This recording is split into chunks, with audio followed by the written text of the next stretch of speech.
This is the new mold from BiosRx. It's a 500 count cavity mold. Each cavity holds a half ml volume capacity. And Alex, what type of base do you have? So today we used a peg base from PCCA. We also added 5% passion fruit. Okay, excellent.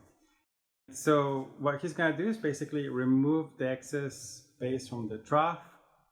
Then he'll be bending the mold and then ultimately flipping the mold to collect all the troches. This is a high density silicone mold. It's robust. It's made to compound every day. And it's dishwasher safe, food grade silicone mold, 500 cavities. Okay, and this is going to be a major undertaking for Alex. He's a pharmacy student, and that's his first time using this mold. So let's take a look.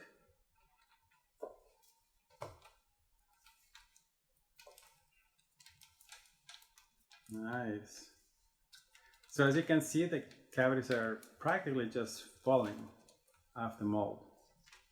So the strategy is going to be he's going to keep bending the mold, and then at some point he'll probably flip the mold to bend it from another angle.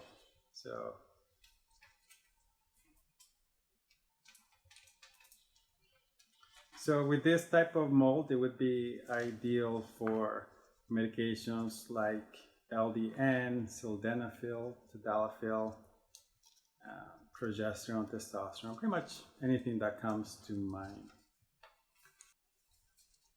See, in the old days, a lot of pharmacists would be filling those troches one by one.